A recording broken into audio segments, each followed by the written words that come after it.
Hey, Tuesday, Total Schmidt Show, 6 o'clock. Let's do this.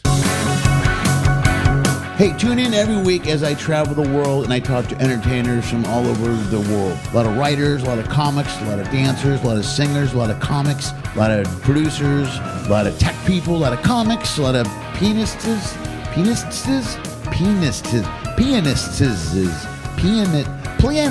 player type people. You know what I'm talking about. Musicians and lots of comics. Every once in a while, we'll throw in a comedy sketch, something like that, some music, some travel stuff. We'll even do a live remote from one or two of the ports that happen to be hanging out at. That's it. That's the whole show. And I'm going to record it all and put it on the intraweb. Sometimes. Usually late.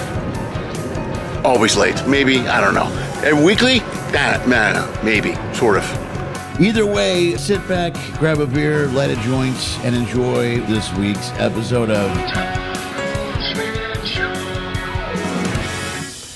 Hey, welcome to Total Schmidt Show. It's first of all, I got a haircut. Look at that's crazy short, but I like it. I'm a big fan of the very short hair because I don't have to do nothing. I just woke up.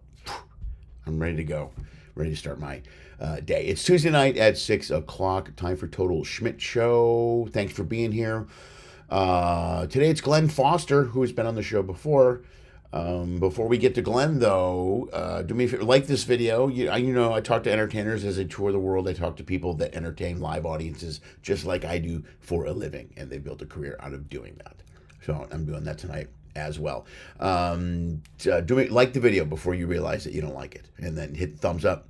Subscribe to the channel, please. It helps me a bunch. If you look around me, you see all my social media stuff. Up and down, there's a ticker explaining different ways that you can sponsor the show, support the show, follow the show, all kinds of stuff. If you do that, I'd really help if you did that stuff for us. I'd appreciate it.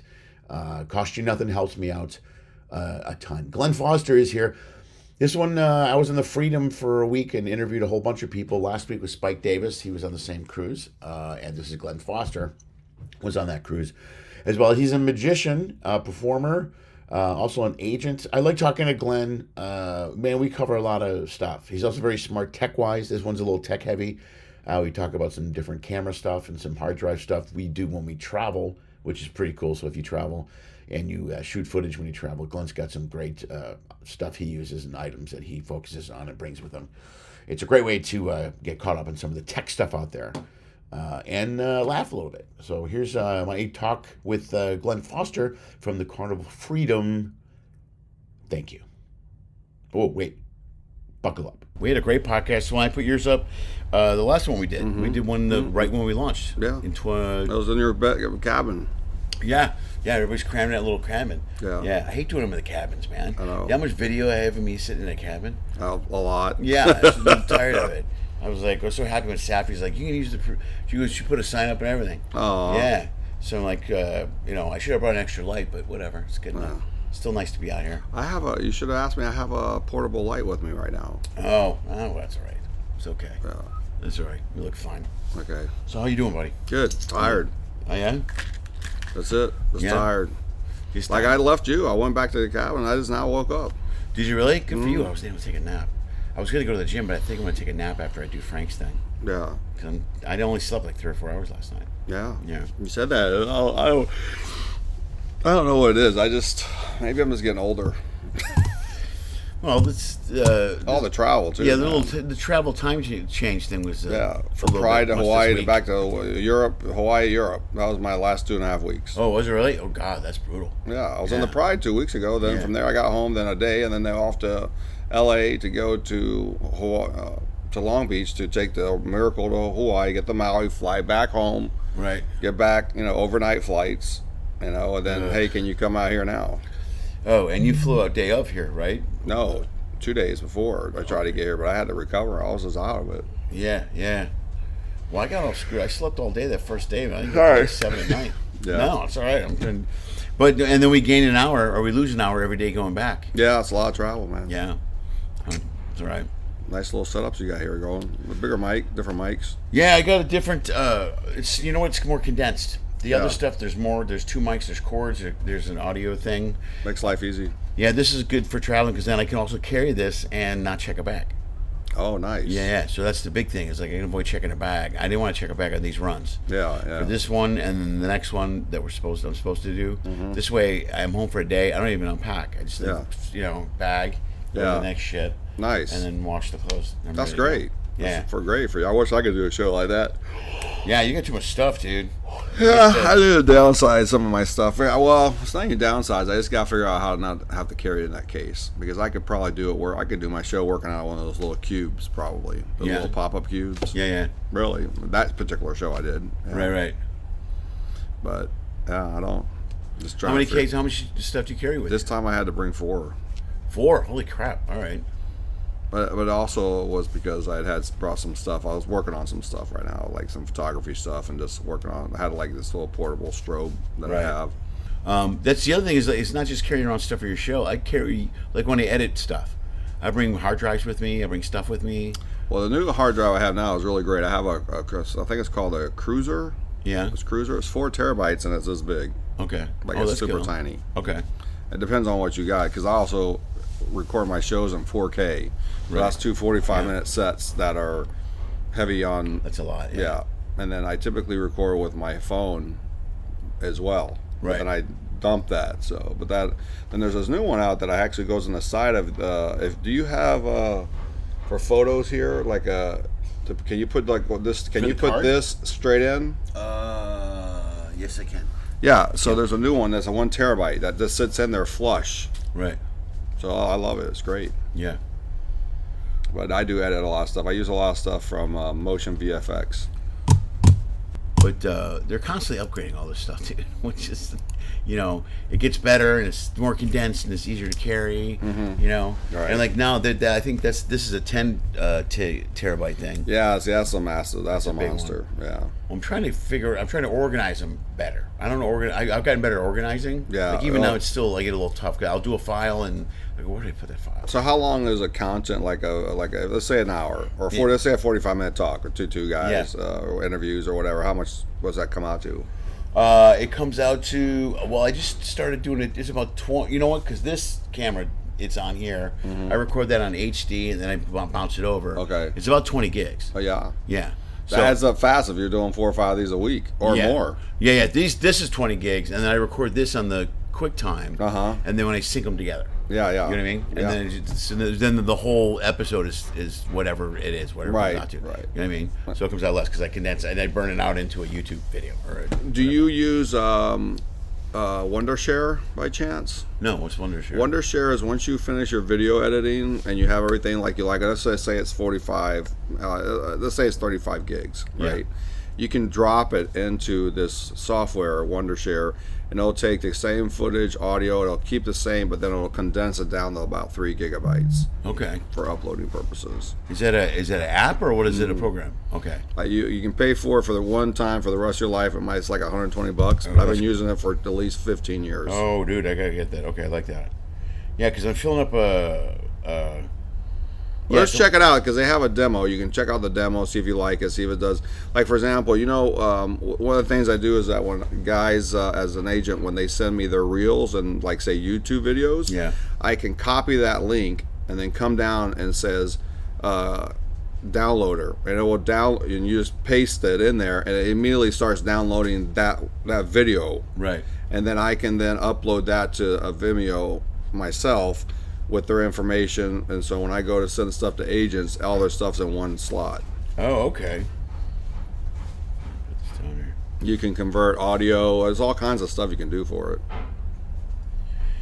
Yeah, I like that's a good idea. You can convert it from MOV to MP4 if you want to, or vice versa. Right. You can actually say I want to. So when it's on the web, let's say it's 1920 by 1080, you can actually say I want it to be 50% of that, and it'll just automatically go drag a little, and it keeps the same resolution. Really? Okay, that's pretty amazing. Yeah. That dude. Yeah, that's good. Dude, I normally this is the other thing we're talking about, the internet. I'll go online and Google and YouTube stuff and learn off of tutorials and stuff on different things.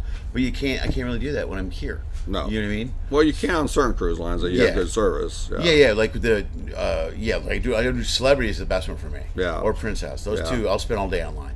I'll get all my YouTube stuff done. I'm like, I'll purposely that whole week I got a whole week. I can edit my YouTube channel. I can do whatever I need to do. Right. MSC is pretty good. Theirs is also pretty good. Theirs was really good. You can stream with them, watch shows, and that makes a huge difference too when you're like, I've been on the ship now, we'll be 5 days, and I mean, our first sea day I performed, so now it's 4 more sea days of just like, you can get bored, it's just part of the gig, No, I know. Like this time, I loaded up my stuff right before I left. Yeah. So I got stuff on my laptop and my phone. I always forget to do that. I usually do, but this time I remember because these next 2 runs are kind of long, and I knew this was all sea days. Yeah. And I'm like, if I don't have, I'll go crazy. Yeah. And I'm glad I did because all they have on here is that Prime channel. Right. Which I like because I can see a lot of TV shows. But that's literally all they have. Yeah. Yeah. So you can only watch so much stuff. I don't understand that how some of the cruise lines will have like 1 or 2 channels, and then some of them will have, they don't care. I've been on some of the ships when I was on Disney, it seemed like they had every possible channel you could possibly want to watch. Oh really? Yeah, ESPN 1, 2, 3, whatever all the ESPNs were, you could watch the news stations. They obviously have, I know, but the point though is that I think sometimes the mentality is that if they have stuff to do in the rooms, they're not going to come out and spend money. It's like a Vegas thing, right? Where they don't want people sitting in the room or whatever. Correct, but in Vegas you got all the channels. Yeah, that's true. Yeah. So I think it's all a mentality thing, to be honest with you. I think sometimes people overthink this and think that people won't leave their cabins, and that's not true. They're going to leave. They're going to do excursions. Will people book excursions on their own? Yeah, it's going to happen. Right. And why does that happen? Well, because they feel like they're being charged too much, or they want to do their own version of it or something. Who knows? Right. But it's not good or bad. It's just different, and so. I mean, if I can go, it's just human nature, right? If I can go do something for $50 versus $150, I'm going to do the $50. Now, again, if you do the $150 one, you're guaranteed the ship won't leave you behind, right? But if you do the 50 one, and something happens, you might be out of luck, you know, kind of situation. But plus, a lot of times, as people have been to these ports before, they know these guys. They know the guy. A guy for $50 takes me around the island or whatever. Yeah. And they know it. The guy's a good tour guide, and there's a couple that are great. They brought him to his cousin's house. They made dinners and stuff. Yeah. I mean, there's some really cool setups there. I know in Grand Turk, years ago. I mean, this is like years ago, and I wanted to go do the snorkeling the thing with the stingrays. Where they have them all come up to you. Well, the excursion is like 200 people on a boat, like packed like sardines. Yeah, right. I had someone give me a heads up tip, and I went down, get to the port, walk down to 10-minute walk to this place, and you ask for this guy, and it's a real. They are a charter boat, the same boat that these 200 people were on. I was on with like 30 people. Yeah, right. A lot more room, spacious. We did the exact same thing, and I think it was like a fourth of the price back then. Oh, really? Right. Yeah, it was like $25. Yeah. Oh, right on. And you're probably getting that money though too.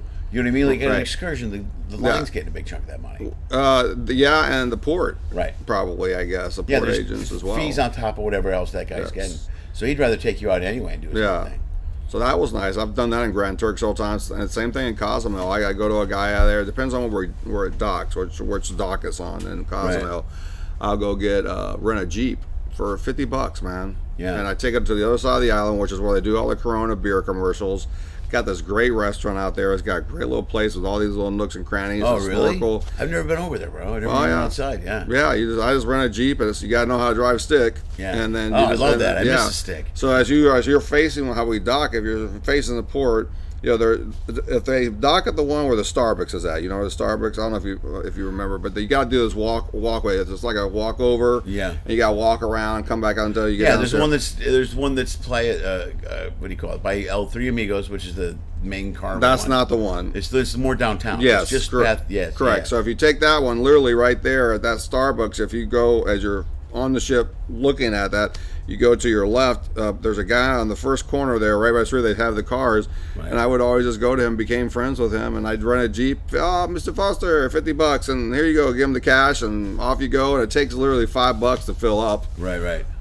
Down there. Yeah, right, nothing, right. And go for the day, it was great. Dude, and then I also would go to Hotel Intercontinental, if you ever get a chance to go there. That's a beautiful area. I think I've been there. You can go in there and just have lunch. Just say, hey, I'm here to have the lunch, and then you can go in, and they got this beautiful little cul-de-sac where it's just like, it's like Blue Lagoon kind of situation, and it's not huge, it's just the right size, the best chips and salsa. I love it. Oh, really? Right on. Yeah.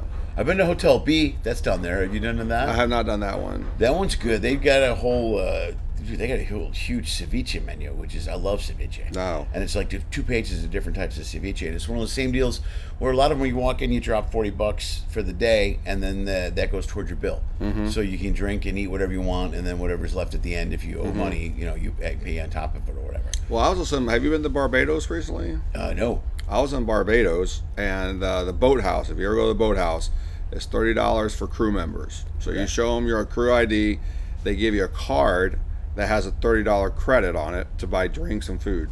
Oh, so no it's way. almost like it's free. Oh, yeah, it is. Yeah, definitely. Yeah, they give you internet, food, the service great. You also got 2 chairs with an umbrella, like right. Oh, badass. Yeah, and they got these little jumping things that you can go out there and swim out there and climb up and have fun. It's all for $30. Yeah. I mean, so it's almost like it's a free day. I mean, it's not. You're paying the $30, but you get the card back. Yeah. And then a lot of places you just pay that, and it includes everything, right? Right. So it's kind of, I guess, similar to that. But yeah, I love those places, man. Barbados, haven't been there in a long time. Yeah, I haven't been there. I've been in a really long time. I think I did. I can't remember. Spike and I were just talking about the advantage of the traveling. Mm-hmm. You know what I mean? Like, we're talking about how much traveling and how tired we are. It's kind of cool that we can travel. Because I always say about now, like, when I retire, I don't think I'm going anywhere. I think I will. I'd like to get me an Airstream or some kind of unit like that. Oh, yeah. I would like to travel, especially with how it's like you doing these podcasts and travel and go see the United States. Yeah. Go see like Yellowstone National Park and all these kind of things, and not because nowadays typically in the U.S. You can get decent Wi-Fi wherever you're at. You know what I'm saying, or you can get some special stuff put on top of your campers or RVs. But yeah, I would love to do that. I would love to just travel right now. One of the places I haven't been, like Bali. I like to go to Indonesia. Of course, I'm not taking an Airstream there. This is just jumping around here, but I want to go to Thailand. I want to just visit some of those places. I've never been to Thailand.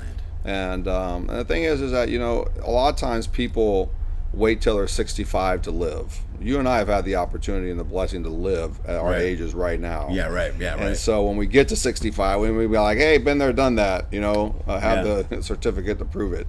Yeah. Yeah, that's another thing Spike and I were talking about. I was like, the cool thing is that, and if you want to go back to a place, you know where to go. Yes. Like, I want, like you just mentioned, I got a guy in Cozumel. I got this, I got that. So you go, there's no just trying to figure out where you want to do. It's a better vacation then. Yeah. You go for 4 days. Right. You get packed with things you really want to do. Yeah. And so one of the other things I started doing in the last couple of years, just testing out, is I got some high-end credit cards, based on credit, and that has allowed me to really take advantage of some pretty neat little perks, like in traveling and stuff like that. So like even with like when I get booked on some of these cruises, now I just get upgraded for free. And when you're doing these trips across the ocean or the pond or whatever, it can get tiring when you're sitting in your chair and you're like this and your head, you're trying to get some rest, but you're not sleeping like you're sleeping. Right. And like this upcoming trip home, I upgraded first for $60. Yeah. And it's stupid to turn that down. You gotta I mean, $60 is $60. There are people who I know that in this industry will make a lot of money, but they're just tight, and there's nothing wrong with that. It's just that they don't spend the money.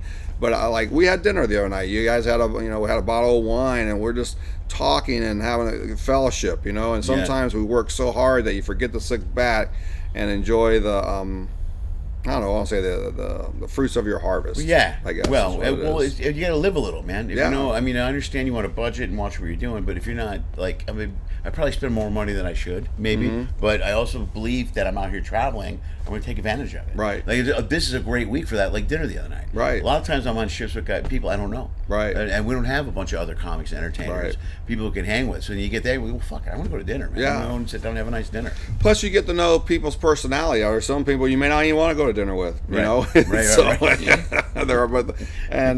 But the thing about what we had the other night, me and Spike, we're just laughing, man, cutting up and busting chops, so to speak, and just talking life and the future. And we are blessed at what we do, but I think that sometimes we just tend to sit back. Like even this morning, when I woke up this morning, I'm not perfect. None of us are, obviously, but I always believe it's important to just be grateful, right? And so I just wake up, I'm like, hey, thank you God for another day. Help me to be an inspiration to people and encourage people and have a great time wherever I go today. And that's it.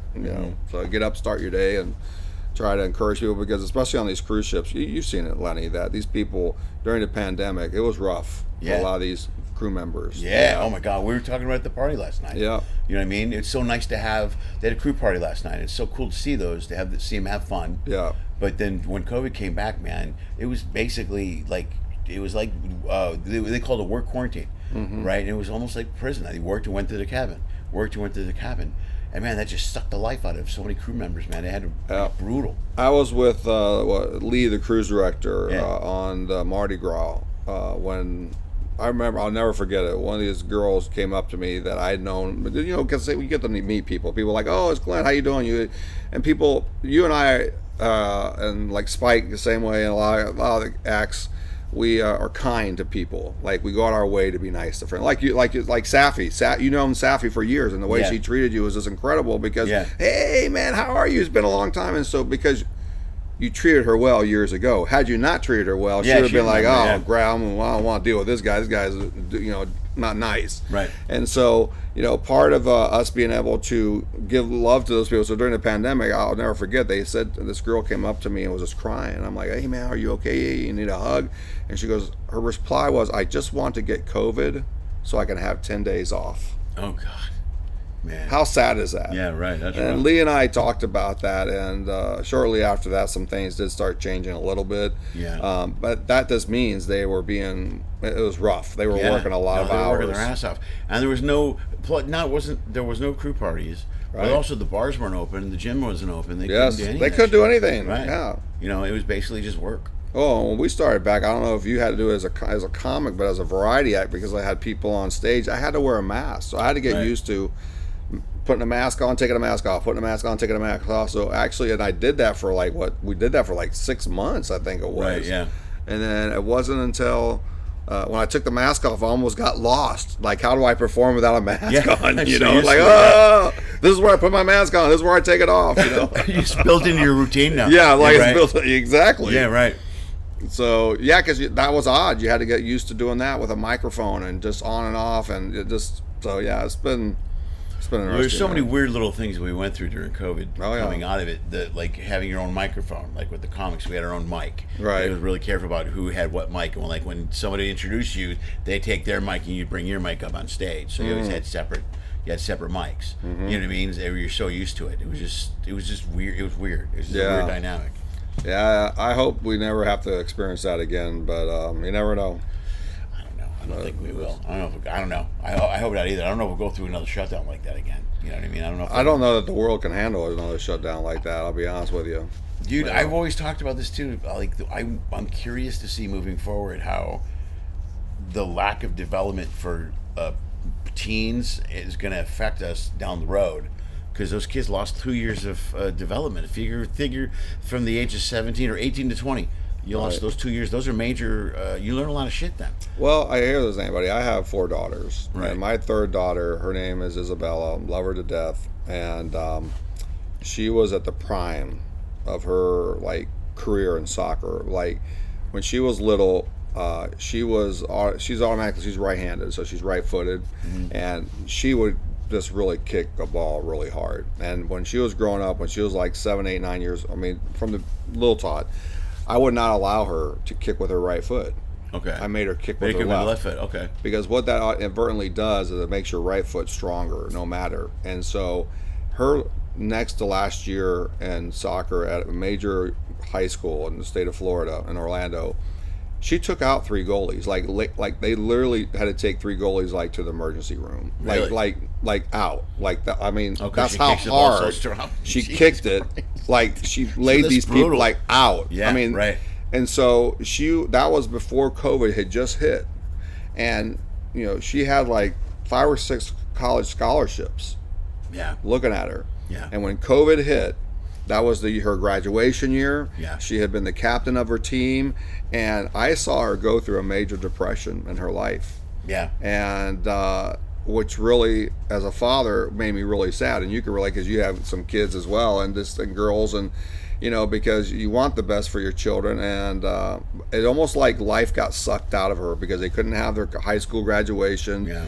We did, but it was everybody's in individual cars. It's not the same thing as you're walking up and you're hugging your friends and you're like, woo, having a great time. Right. And but she's recouped from that a little bit, but that I think really hurt her in a big way. It hurt everybody, not just my daughter. Yeah.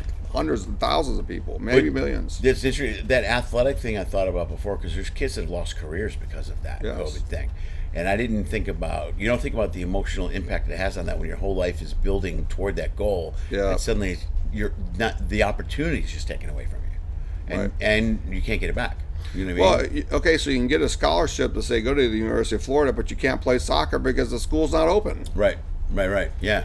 So now, if you're out, I can't remember how long it took us. It seemed like everybody was doing college remote, like online. Right. Yeah. My daughters were. Yeah. Anna did. Yeah. Yeah. So I don't know. I can't remember at what point they would have been able to go back to school to even play athletic, collegiate sports. Well, depending on the states. Yeah. Florida was a little more open than like California was a lot stricter and others. But it was still. It had to be. It was right around. It was after the ships came back. Right. So we're talking 2021, right? Yeah. So we came back in August of 2021, roughly. Right, yeah. So her graduation was 2020. Yeah. Yeah. Right. And but you look, it's not just kids and our people, but it affected people a lot, like entertainment as well, because if you're not doing your act on a regular basis, you're like, oh man, I forgot about that. Oh, and it's just not as crisp, right? But when you're doing this like we're doing it right now, where it's like clockwork. I mean, it's like we could do our sets sometime in our sleep. We've done them so many times now. But so for kids, especially for those kids, so not only did they have that, and then on top of that, they spent time doing this all the time. I have friends of mine who are in the medical profession who say that in 40 years from now, that all those kids, because that's all they're used to doing is texting, are going to have all kinds of potential arthritis and issues. I bet they will, of course. Because this is what they do. We don't go outside anymore. We don't go out. I grew up, man, I got thirsty. You know what I did? Go turn on a water spigot. Yeah, right. I drank out of a water spigot. Nowadays, if it's not out of a regular water or bottle, hose. Did you ever just walk into somebody's house? And yes, you know turn on. Because you're thirsty. I did that. Nobody cared. Nobody cared. You weren't going to die. I mean, I'm not saying we may not have something from that, but it's just a different world that we live in, sometimes. And that's why you learn to let it run. That only happens one time. Right. See, that's something you don't know now, though. That's right. You know what I mean? Yeah. They'll never know about that. They're like, what's a hose? Or the mouthful of hot water. When you're really thirsty and you want that. That's the worst, dude. Yeah. That's horrible. You just work. You're just let it run its course. You're like, all right, now we're good. Yeah. Your tongue's all swollen now, but no, it's life is interesting, and it'll be interesting to see what happens in the next 20, 30 years, and just in general to that age group, right? Because they went through that whole time, and that's why I'm saying I don't know that our world or country could sustain another shutdown like that. I don't know. Well, they're going through all this crap in Europe right now. I don't know if you're watching the news with the Boris. They're doing a recap of how COVID was handled in England. And there's a whole bunch of stuff coming out that's not good. It's not good about the way they handled it and some of the things they said. Well, I have some friends of mine in Orlando who are professional or doctors. Now, again, I'm not going to get into it because politics can play in a big, a point. I'm just telling you from what a friend of mine who I've known for 25 plus years told me. He says, unfortunately, in the beginning, we killed people. Yeah, that's what he said. Yeah. Because when you're putting people on life support, I'm not saying him. I'm just saying that the medical field profession, because he goes, that's not his specialty. But he said what they were doing is they put them on these breathing machines, and your lungs are not designed to do that at that high level for extended periods of time. So he goes, imagine if a balloon is this big, and that's only how big the balloon's supposed to get. Right. If on a daily basis, if you're leaving it at this level, when you pull that person off that, they're just going to collapse and be done. Right. Or you're going to expand it because it's like elasticy or whatever. Right. He goes, it's just like people when you overweight. Like if you get overweight, you're going to have stretch marks. Right. Well, when you stretch your lungs to a point of no return, that's what kills you in at the end. Right. And that's what happened. He goes, had they said to me, had doctors and them not put people on breath machines, as they did then, there'd be a lot more people alive right now. But that's what was one of the main that was actually it wasn't the COVID itself that was killing them a lot. That played a part in it, right, which is what put them in that situation. But the medical profession, because when people were in the hospitals, it became a money thing again. Yeah. Well, those are the big things. Like also the COVID deaths too. There's a lot of times like if you were in a car accident, you died, and they found COVID, they would call it COVID death because hospitals were getting X amount of money for COVID deaths. That's how it all became a thing. And if you talked about that during COVID, you were shut down. Yeah, you were told to shut up. You were told that no, that's not right. That's fake news. You're like, no, that's. It happened in Orlando because my friend, I have multiple doctor friends that told me like when people call me, we would chat. I don't ask questions. Sometimes they just talk. Right. And you just listen. Right. And when I have multiple doctor friends saying to me the same thing with me just listening. Yeah. And they don't know each other. Yeah, right. There's a pattern. A pattern there. Yeah. And in Florida, it happened. A guy died in a motorcycle accident. Oh, it was COVID related. Right. Because they got $3,700 versus $1,200. Sure. Yeah. Right. Yeah. And so again, it becomes a greedy situation, man. It just is like it's sad that we live in a world where greed is so powerful for people. But it is what it is. People are gonna be greedy. Even what's happened over in Europe, like over in Israel right now. Those people, this full-on massacre. That's all that is. Yeah. You do that in the United States, do you think we would sit back in the United States and go, oh, it's okay? Yeah. Oh, they're just upset. Yeah. No, you're at a different level of mental health thinking. Yeah. When you can just go up to somebody for no reason and just go, I'm going to chop their head off as a baby. I don't care what your religion is. I know, right? I know. You're going to kill grandma who's sitting on the porch making her whatever she's making. Yeah. She's 85 years old. She's just totally getting killed like crazy. Yeah. Right. And now, and they don't even blink. It's just, Yeah. If that happens in the U.S., would they do something about it? I don't know what they would do because we become so touchy-feely in this society is that I can't, as a comic, this, that you can offend somebody and next thing you know, it's like, I've said that joke 100,000 times. Right. But this one person who has their feelings because they got offended, they're going to ruin your life. Well, we were just talking about the other day about somebody getting suspended for X amount of time because they told a joke that was inappropriate and someone complained in an adult show. And you're like, but then they go, so the corporation comes in and goes, well, now you're going to be suspended for a month. And you're like, for what? For doing what you pay me to do? You've been in the same joke you've been paying me to do for the last 2 years. Yeah, no one said, yeah, right. It's been totally accept because one person says something. It's always the right, that's what I say about these gigs, all these ships. The right person complains to the right person. You're no matter what, you're in trouble. That's correct. And all it takes is if you're a high enough person to a high enough person, and then you're suspended, you're fired, whatever. Right. It's just a big corporate gig. You got to be aware of that when you're out here. Yeah, and the big thing too for me is that this stuff that happened overseas, over in Israel, especially because I have friends. We all have friends that are from Palestine, Pakistan, all those different countries. Israel, right? We have, because of our nature of our jobs. We were talking to people last night from the Philippines. There's people from England. They're from all over parts of the world that we get to meet, right? And we can become friends with. So it's very challenging when certain situations, like Ukraine, we were friends with people from the Ukraine, but we're also friends with the dude who's from Russia. Yeah, right. The sound guy. Yeah, right. Yeah. So you got to be so cautious on what you say or don't say. But at the end of the day, that's why on my show, I try to encourage people that, listen, we're going to be different, but let's learn to try to get along, love each other. And that stuff. But what's happened over there now has transcended to the U.S. And sometimes we tend to complain about our country, and there's a lot of faults in our country, but it's one of the countries that is free. Right. Because people from women, people who might be gay, God, if you're gay, dude, if you go to those places, they're going to throw you off the top of the ceiling, off the roof, and you're dead. Women, you aren't going to have much of a say-so in that environment. So I think sometimes in the U.S., it just becomes very ungrateful. I agree. No, I totally.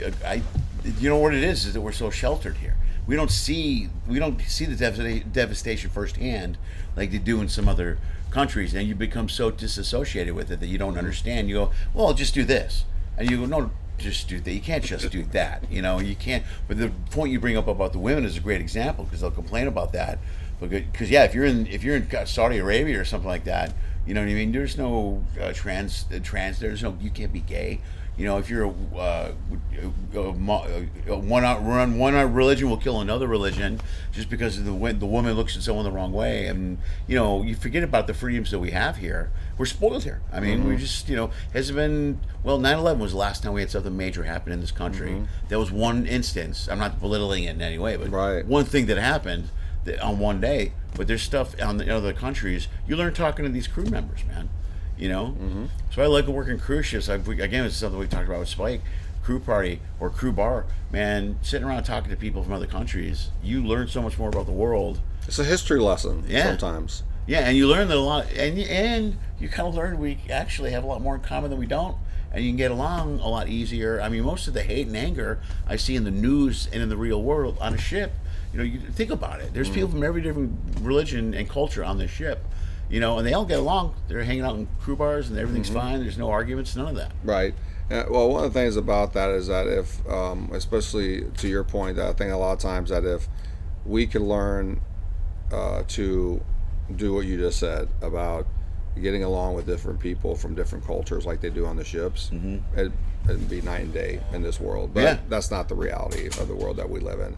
I mean, there are situations even on ships when you're hearing about more and more nowadays, like people are stabbing people on the ships. Yeah, people are having these major brawls on the ships. It's just it's crazy. For the guests, you mean? Oh yeah. Yeah. It used to be a world of listen, we're going to go on a cruise ship to have fun. It's the party time. Right. Relax, get away from the world. Yeah. Nowadays, the world's on the ship sometimes. Yeah. And until people wake up, or try to figure things out, that listen, you can't keep living this way, man. It's just, or there's going to come a breaking point. When that breaking point happens, it's over. Like this trip was a learning experience for me, because when I got into Las Palmas, I didn't realize it. I didn't change U.S. dollars to euros, right? Oh, right. So I went to dinner and I tried to pay with my credit card. They don't take Amex. They don't want Amex. Right. So I tried to pay with my Visa, and they're like, we're cash only. And what do you mean cash? Euros only. So for the last 3 years, Las Palmas, they do not take U.S. money. Oh, really? They don't. You can't. There's none of the banks will exchange it because of the Brexit thing. Right. So they no longer. You better never go to Las Palmas unless you have euros, because I found a place with a cab driver after driving around for 45 minutes that would finally take $300 US and convert it to euros. Right. Wow, I didn't even know that. Yeah, and so it's becoming more of that, because like the following 2 weeks ago when I was on the other ship here, I almost experienced something similar with finances, and so now I've learned my lesson really the hard way, meaning that not the hard way, but I've learned that I will never make sure that I have euros when I'm coming to Europe. Because it's less and less are using U.S. dollar, because the U.S. dollar's lost its power. Right. Yeah, I know that. Well, what about the credit card though? They don't take the Visa. They don't want to deal with American Express because of the fees that they have to deal with. Yeah, I know that. And then certain places just don't want to deal with Visa, but even though the fees are small. Because here's what's happened is that a lot of people aren't aware of this, but the interest rate now on a credit card for a new person with a credit card is 29.9%. Right. Yeah, I know. And the rumor is it's going to hit going up to 38 this next year. Jesus, really? 38? And here's why. People have lived in a life of I just put it on my credit card. Right. I was unfortunate. I'm not perfect. Now, like I said earlier, none of us are, but I worked really hard at getting out of debt. Right. And Dave Ramsey is what changed it for me. There's a lot of programs out there, but that's what changed it for me. My daughter was the one who introduced it to me, my oldest daughter, actually. Yeah. And people are just living paycheck to paycheck sometimes. And right.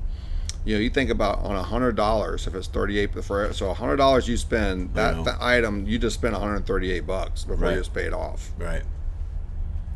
That's a huge difference. And where they're getting people is the college kids. That's why they will go to college campuses all the time. Right.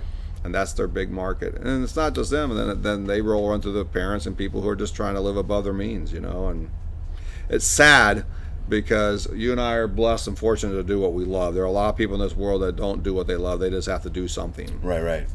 You know, it saddens me when I go to Hollywood in California and you see all the just human feces everywhere, bro. It's like horrible, like a tent city. And then I went to go get on a ship, and up by San Francisco. Oh, San Francisco's rough too, man. It's just like you think of all these great monuments, Alcatraz, the big bridge over there, and but then that's a beautiful city too. Yes. Beautiful area. It's just gorgeous up there. It's gorgeous. Yes. Yeah.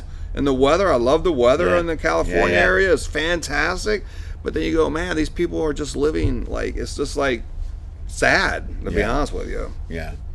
But, and so who knows what'll happen, but as far as you were talking about Europe, there's a lot of things happen. So what was happening with they're doing all the investigation? I haven't gotten the whole story yet, but there's the behind the scenes conversations that what's his name? Hamilton, right? Boris Hamilton? Is that the old PM for Prime Minister? Yeah.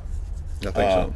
Well, he got in trouble for having the big party. And I guess some people had said some comments like, why should we shut down the country? These old people are going to die anyway. And there's a lot of different stories that are coming out about the way they handled the whole shutdown and stuff. And I guess it was a big investigation or thing they did in Europe within the last week or two. Oh, wow. All this news is coming out now because it's we have 3 news channels on here. Right. So I'm flipping between Israel, and I caught a little bit of it yesterday. But I guess so. What's the underlying tone of what they're kind of saying, that they were hiding stuff? Or they were hiding stuff. They were being insensitive. They didn't react fast enough to certain areas. They weren't serious because they were close to Italy. They worried about the situation that happened in Italy that got hit really bad. Right. And then they worried. And that's right. I forgot that was one of the big ones that got hit initially. And they were so close to that. They were worried about that. But then there was the situation. It's Boris Yeltsin's right-hand man that just had this big thing. And he came out sat down, made a statement, and made an apology for a lot of things he said, a lot of things they did. And I haven't gotten into the hows and whys of all of it yet. But apparently they didn't. They weren't paying attention, and they were insensitive in certain situations. And I knew Boris Hamilton was, because they had those closed parties. They had a bunch of these parties in there where and it happened a little bit in the U.S. In California they did. What's his name? Our governor. Newsom? He had a big party, a couple parties, and they got caught. And then this is when we were all and the. They're saying one thing, stay at home, and yet they're doing. And then the Kardashians had a big. Party on an island where they all flew out there for her 40th birthday or whatever. But all this stuff started to leak out when it was happening in the U.S. It was happening. Newsom got caught the week of when it happened, and everybody was like, "We're all home." We're like, "We can't even go to the store, and you're having parties. How is that okay?" And they were having huge parties in London. That's what was happening. These big parties, and it turned out to be this big thing. And then a bunch of people got sick at the party, so they're doing this in-depth investigation of what happened behind COVID and the whole situation. So I haven't read all of it yet, but they're talking about it now. But I know all I've seen is people apologize, statements, sitting down. First of all, I apologize for everything I said. First of all, I apologize. Like a bunch, it was just a lot of it. So it was pretty heavy. So I wonder if that'll happen in the U.S. No, not gonna apologize. I don't know if anybody's because even early on, when I'd always said when it came out, I don't know anything about COVID. I just know what happened.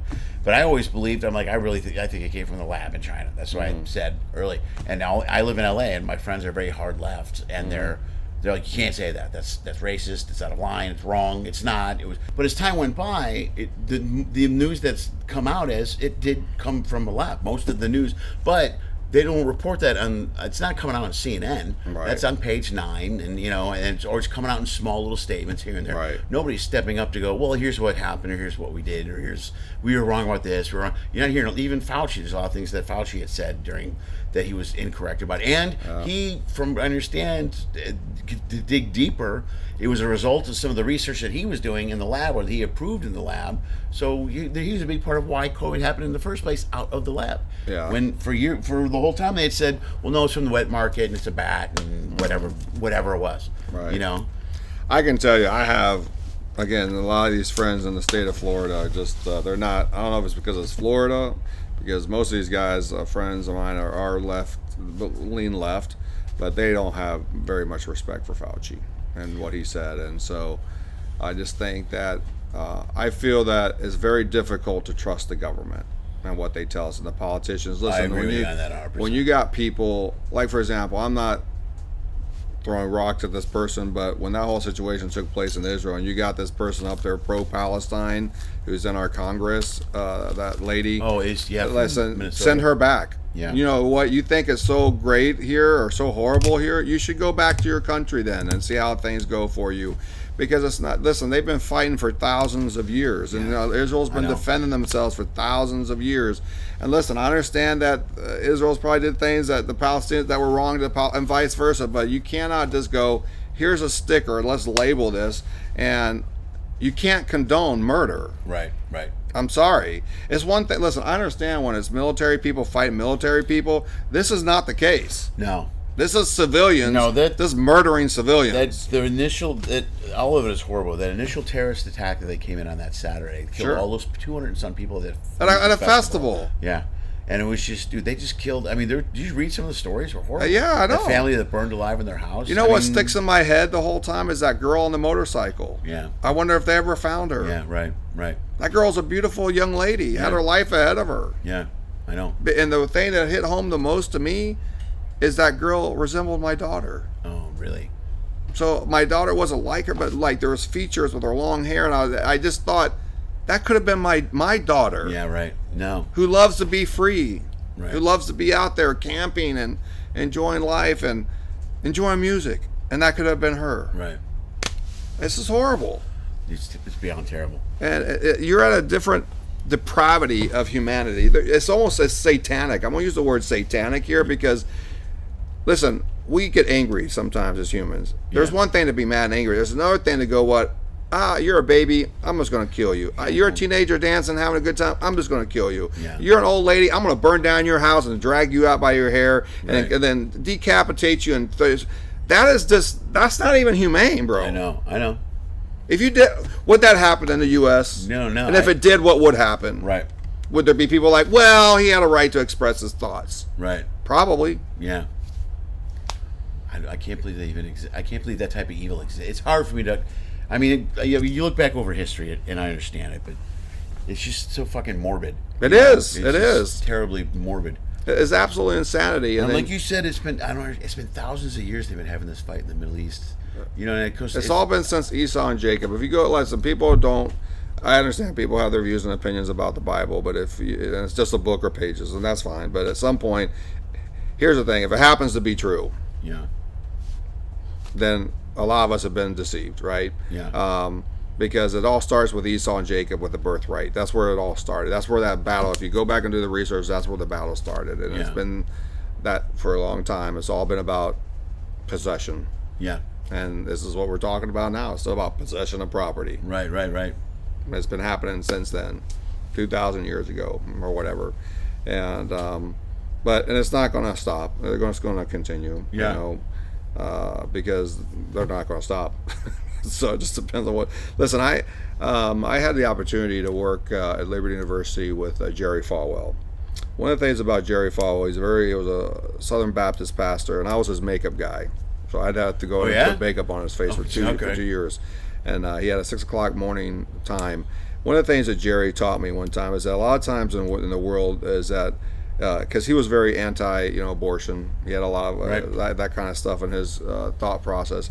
But one of the things he taught me, he says, Glenn, one day when we all get to heaven, or when we get to heaven, there will be people that are going to be shocked when there's a Catholic person there, when there's a Jewish person there. Because sometimes in the Baptist religion, they believe that they're right, everybody else is going to hell, right? Right. And he goes, that's not true. And he explained to me that, I think it's John, or something like that, John 16:3 or 4, whatever it is, it talks about that there's only one way to get to heaven. And that's just, you got to, at some point in your life, say, God, come into my heart. So it could be whether you're on your deathbed, whether you're a young kid, or whether you're going through a tough time in your life. And he says the Bible is the only one that says God knows the heart, if you believe in God. And some people don't believe in God, but they're atheists, and that's fine. But he goes, this is my belief. And it is a belief system. It's just like, I'm sitting in this chair right now that has 4 legs. The only reason I'm sitting here is because I believe this chair is going to sustain me. Right. If I sat in this chair every time it broke, I'd be like, I'm a little leery about this chair. But I can just tell you from personal experiences, I've had times in my life where I've definitely felt higher power speaking to me. in a great way. And I'll tell you, I'll give you one example. I have 4 beautiful daughters, I mentioned, but I went through a pretty rough divorce. And I was working a gig in New York City about 4 or 5 years ago. And it's 3 o'clock in the morning. I felt someone take their finger and go down the side of my back. You know how you get ticklish sometimes? They're like, someone they'll poke you, like, oh, like that, stop, you know? Yeah. That's what I felt. And I heard my mother's voice, who she had passed, and she says, give her the car. That's all it said.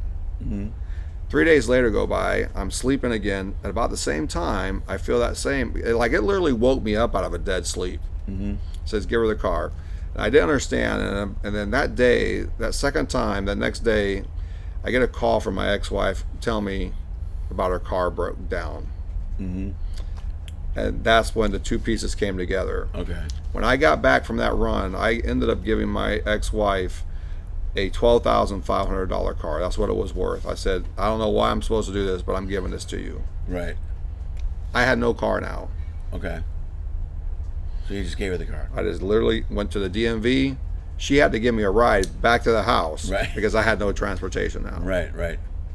I didn't understand why I was supposed to do this, but I knew I needed to do this. Right. There was a heavy load on my chest and my shoulders. She drops me off. She leaves. 30 minutes later, I get a call from the Ford dealership. Said, Mr. Foster, you know that car that you looked for about 2 years ago? We found one. Want to know if you're interested, and we're going to give you a good deal on it if you want it. 0% interest. Wow. Can you give us $10,000 or whatever it was? Yeah. I'm like, yeah, but you got to come pick me up. Yeah. And now I had this new car. Right. So is that coincidence? Don't know. Yeah, right. But it's happened to me in the last 10 years a lot. Really? And so I think part of so I'm getting back to the whole Jerry Falwell thing, is that he just says sometimes you have to listen to that voice inside your head. Yeah, I believe that. And there are people on the streets who are suffering. He goes, I'm not saying you got to give all your money to people who are on the streets. He goes, but just have an open heart. There might be someone that might touch your heart out. Last year, and I'm not saying this in any way braggadocious. I'm just saying that I love seeing the expressions on people. Just like when you do comedy. When you walk out of a good show, you go, yeah, right. I made someone's life better tonight. Yeah, that's cool. Yeah, it's you know what I'm feeling. saying? Yeah. And so I was at the Atlanta airport, and there was a guy, it was the holiday season. He's standing there, and he goes, hey, man, hey, come on in, man. He was cleaning every toilet, every urinal, after every person used it. Yeah. Hey, have a great holiday. He was like, it was this African-American guy. He must have been 80 at least, I'm guessing. Okay. Come on, man, come on. Have a great day. Have a great day. He was just like, he was like this the whole time. Yeah. Like, hey, man, thank you. And he was just cleaning away. Not one person was saying a word. He was just doing his job. And then people, every so often, someone would go like, hey, man, have a good one. And he goes, yeah, man, you too, man. He was just all over. Like, he was like just excited about his cleaning a urinal. Yeah. Cleaning toilets. Yeah. And I walked out. I said, man, I don't know why I'm supposed to do this, but God told me to give you this. And I gave him a $100 bill. Wow. All right. And the dude gave me a hug. Yeah. And he was like, this is going to be for my kids and my grandkids, and give them some, thank you, mister. I didn't want to make a big deal. I was trying to be quiet. Like, here you go, man. God told me to give you this. Have a great day, buddy. And I walked out, and I'm standing out up against the wall. 4 guys walked past me, and every single one of them goes, man, what you did for that guy was awesome. I need to do that more often. And so sometimes we tend to just get wrapped up in ourselves. And what Jerry taught me that day, he says, Glenn, try not to judge people. Yeah. He goes, because he goes specifically in the Baptist, Southern Baptist, it's very easy to cast stones at people. Sure. And it was just a unique experience. And so I've tried to live that. And one of the things they don't know about Jerry, a lot of people, is that he was good friends with Larry Flint. Oh, was he really? Oh, that's an interesting combination. Yep, and here's why. Larry Flint wrote an article about the Liberty University girls being the hottest, sexiest girls around. Okay. And Jerry got not happy about that. After everything was settled and done, because Larry was in the wheelchair, right? Yeah. And Jerry would call him and go, hey, I'm praying for you that you'll come to the Lord Jesus Christ one day. Well, anyways, long story short, Larry went through a difficult time in his life, and he would turn around and start calling Jerry. Mm-hmm. And I would sit there, and I would listen to them have conversations. Now, you think about a Southern Baptist preacher picking up the phone, when a person who's doing pornography, basically, or adult content material. Of course, yeah. is talking to him. And I said, Jerry, I said, I'm just curious, like, what's your take on this? He goes, I am no different than Larry Flynt, except that I've chosen to accept Jesus. I'm not perfect. Right. But there's nothing different than him. And there's nothing that makes me better than him. Really? And he needs to know that I love him and that I care about him and that one day I would like him to be in heaven with me. Right. I truly believe at some point Larry did accept the Lord Jesus, even with the line of work he did, and we'll get to heaven and there'll be Larry Flynt. Right. Not doing what he's doing now, Yeah. what he did on earth. Maybe. But the point is that the human heart can be wicked, Yeah. or it can be changed. Yeah, right. Or No, it can it's be a true. loving person. Yeah.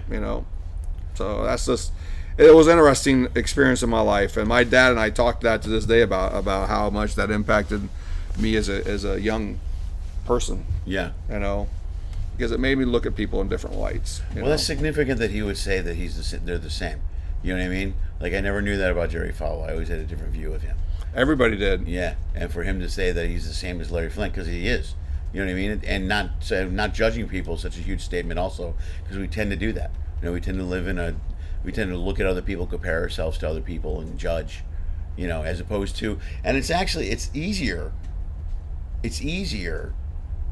to be nicer and push and give out niceness. You know what I mean? Mm-hmm. And to be that way. It just is. It's an easier thing to do. There's a lot of energies. Anger takes a lot of energy. Anger and hate takes a lot of weight and energy and effort. Well, they've said they say that for you to smile takes 12 muscles, and Yeah, for you right. to frown is like 70. And the statement is some of you are working way too hard. Yeah, right. That's true. Yeah. And but yeah, it's just like I go to when I can at times I try to go to First Baptist of Orlando, which is 20,000 member church. Like it's a huge church. Yeah. They took a lot of heat from the Southern Baptist Association when that thing at the Pulse happened, the bar club where the guy went in there and massacred all those people. Yes. Well, First Baptist Orlando reached out to all those families and asked, how can we help you? Right. But people who are better, think they're better than others, or we're Christian or whatever, Right. like, why are you hanging out with a gay person's family? Because they're humans. Oh, really? Oh, that's terrible. They just lost their kids. Yeah, they just lost their daughters or their whatever. Right. It doesn't matter. It's humanity, my God. Right. And so they got excommunicated from some of the people, like these massive other organizations, because they wanted to help people. Right. Isn't that the purpose Supposed to be. of a church? Yeah, it's supposed. Yeah, you're supposed to be there. Help the needy. Yeah. Help the people who That's are struggling. the exact definition. Be there for comfort, and when they're at the bottom of the pit, that you go, hey, not step on them and like kick them back into the pit, but go, hey, how can I help you? Yeah, how can I be there for you? Yeah, and we live in this crazy world, man. So again, when I saw that happen, I had flashbacks to Jerry. Right. And the things he said to me, and those times in my life that I had a chance to work with him. But he was a big man. I'll tell you one funny Jerry story. He would always come up to me and he would go, "What's up, Foster?" And Jerry was a big guy. He was a tall dude. Right. And he was a farm boy. Right. And he was like, "Foster, what's up?" And he'd hit me really hard, like to knock you over. It's just who he was. Right. And I said, one day he hit me. I said, "Listen, I'm going to tell And you you right were now." how old around this time? How old were you? I would have been in my early 20s, like 20, 25-ish, Right. that time frame of my life, because I had left Liberty at 95. Because it took me a little longer than most kids in college. But Hey, you got out, man. yeah, I got out. That's a good way to put that. I made it. Yeah. So I went there in '89. So you do the math, Yeah. all right? So, but I said to him one day, I said, "Jerry, I said, one day I'm going to hit you back when you're least expecting it." And he's like, whatever, Father, and then he'd like, do his thing. So we were at Thomas Road Baptist Church, which is a 10,000 seat auditorium, right? A lot of big church. And there was this massive conference with all these major pastors from every major country of the world were there. And I happened to be there a Sunday, and I was running around doing audio, because I did that for the school. I would run audio for all the major celebrities that would come in and mix it for like the major, Christian organizations and groups and stuff like that, which led to me working with other, contemporary artists. And he happens to spot me, and there's him and a group of about 25 of these major pastors. I'm talking guys who are just well-known all over the world. And I walk, he goes, "I want to introduce you." I said, "Foster!" He yells at me across the auditorium. come here. And I get over there and he goes, I want to tell you, this is the guy who's been doing my makeup for the last couple of years and blah, blah, blah, blah, blah. And I love it. And he hits me.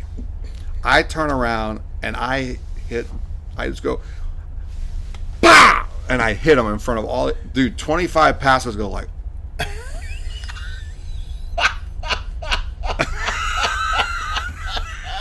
did that dude just hit Jerry Falwell? Yeah. And then Jerry goes, that's my boy. I knew you told me you would get me one day. And he was like, and that was the relationship we had. But everybody saw him, as the politician or the religious leader who was anti this, anti that. But he had his viewpoints on that. But he was a different person that I got a chance to, that's cool. deal with. That's good, man. All right, dude, let's wrap this up. Let's do it. Ran long. Dude, this was great. I can't. First of all, thank you again. Oh, thank you, man. So put into the camera, give your socials, whatever you want to plug. Just GF Magic on social media, Instagram. You can find me up Glen Foster on Facebook or Magician Glen Foster fan page. Although I never really checked that one. And then Glen Foster too. Then don't give that one. I know that I probably shouldn't have given that one, but I will message. You'll get an automated message, but just hit me up on Instagram or even YouTube if you like. But hey, man, Lenny, thanks for everything, buddy. I had a great time here, man. It's great seeing you again. All right, till next time. Peace. See ya. You're still watching? That's amazing. Nobody does that. Nobody, but you did. That means you want more. Pick one of these clips. Go for it. I dare you. Hey, also follow one of those